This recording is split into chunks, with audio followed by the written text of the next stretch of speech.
Dell, from successful to schemer. I'm Jordan Fox. And I'm Ben Kopelev. First, we will start with the horizontal analysis, also known as comparative financial statement analysis. This analysis provides information about 2 or more years' figures as well as any increase or decrease from the previous year's figure and its percentage of increase or decrease. This kind of analysis helps in identifying the major improvements, weaknesses, and possible troubling trends. Here we have a comparative analysis of the income statement of Dell Inc. Base year 2011 compared with 2012 and 2013. As you can see, in 2012 there's a slight increase in sales and a rather steeper decrease in 2013. Gross profit increases in both, which is a good sign. Net income in 2012 increased heavily, while in 2013 there was a 10% decrease. Interest expense more than doubles, meaning that Dell was probably borrowing more money in 2012 and 2013.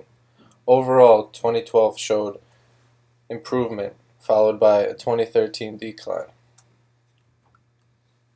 Now we move on to the vertical analysis, also known as the common size analysis. This analysis allows one to see the composition of each section of the different financial statements and determine if significant changes have occurred, as well as which account makes up what percentage of the total section. A quick computational analysis for this balance sheet shows that in 2013, the percentage of total assets classified as current assets is 58%. Inventory makes up what percentage of total assets? 3%. Accounts receivable makes up 14% of total assets. Also, as a side note, since total revenues usually are set at 100%, vertical analysis of the income statement essentially shows how many cents of each sales dollar are absorbed by the various expenses. Now we move on to a few ratios. First one is the profit margin, which is net income over net sales. Then we have inventory turnover, which is cost of goods sold over average inventory, followed by debt ratio, which is total debt over total assets, and finally quick ratio, which is current assets over current liabilities. So for the first one, the profit margin is only 4.5%, which is usually not a good sign, considering the higher number the better. Second, we have inventory turnover. Generally, the higher the inventory turnover ratio, the better. In this case, 32 is a pretty good indication that this company is selling their inventory at a reasonable rate. Debt ratio. The higher the ratio, the greater risk will be associated with the firm's operations. Also, a high debt to assets ratio may indicate low borrowing capacity of a firm, which will result in lower firm financial flexibility. Here the debt ratio is 77.5%, which is rather high. Finally, we have the quick ratio, or the acid test ratio, which should be close to 1 or higher. In general, the higher the ratio, the greater the company's liquidity. Here we have a 1.19 ratio, so seems as though they're not too bad of a position liquidity-wise. I'm Jordan Fox, and I'll be talking about the disclosure fraud between Dell and the SEC. The SEC alleged between 2002 and 2006 that Dell did not disclose to investors large exclusivity payments that the company received from Intel Corporation. These large payments were received so that Dell did not have to use their central processing units, also known as their CPUs, which were manufactured by Intel's main rival. It was these payments that actually allowed Dell to reach its earnings targets, not the company's management or their operations team. Dell did not disclose these payments from Intel, which ended up misleading their investors to think that they were actually meeting the projections for these quarters. The SEC ended up charging the following individuals in this case against Dell: the chairman and CEO Michael Dell, former CEO Kevin Rollins, and former CFO James Schneider. Also charged was CFO James Schneider's Regional Vice President of Finance Nicholas Dunning and former Assistant Controller Leslie Jackson.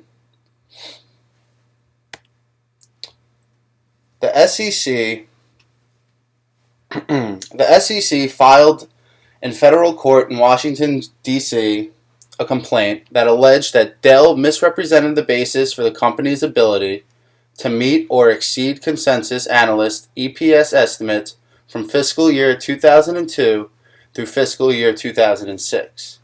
Without these payments from Intel, Dell would have missed this EPS consensus in every quarter during this period, which was, again, between 2002 and 2006.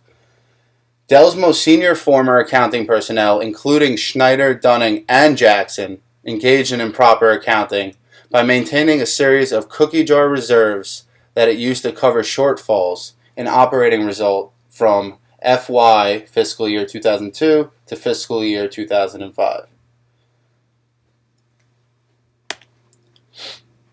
I've also gained some quotes from the SEC Director Robert Khuzami, which he said, "Accuracy and completeness are the touchstones of public company disclosure under the federal securities laws. Michael Dell and other senior Dell executives fell short of that standard and repeatedly over many years, and today they are held accountable." Also, another quote from his colleague or associate, Chris Conti, said, "Dell manipulated its accounting over an extended period to project financial results that the company wished it had achieved, but it could not. Dell was only able to meet Wall Street targets consistently during this period by breaking the rules. The financial results that public companies communicate to the invested public must reflect reality." As you can see, the fraud effect on Dell's books over the 4 fiscal years, which was 2002 through 2006, you could see that they grew from the payments. Fiscal year 2003, they had a 10%. Fiscal year 2006, it was at 38%. And then it finally peaked at the first quarter of fiscal year 2007, which was 76%. But there were red flags. Dell announced that they would be manufacturing CPUs from Advanced Micro Devices. As I stated earlier, the reason Intel ended up paying Dell the payments was because they didn't want Dell to do business with their main competitor, who happened to be AMD, Advanced Micro Devices. So this is where the red flag came up, and this is where they got themselves in trouble. Advanced Micro Devices is the main competitor of Intel. Intel ended up cutting its payments from Dell, which created a 75% decline in Dell's operating income. This is something that no one would be able to miss now that the numbers are out. At the end of the entire fraud, at the end of the entire problem between the SEC and Dell and the allegations made against them about possibly having disclosure fraud, Dell decided and came up with an agreement with the SEC which allowed Dell to pay a $100 million penalty, and also individuals Michael Dell, which is now the CEO of Dell, and Kevin Rollins, the former CEO of Dell, as well as James Schneider, who's the former CFO of Dell, all got hit with their own nice $1 million penalties. Michael and Kevin with $4 million, and James Schneider of $3 million, all coming out of their own individual pockets. Thank you for listening to our presentation, and do you have any questions?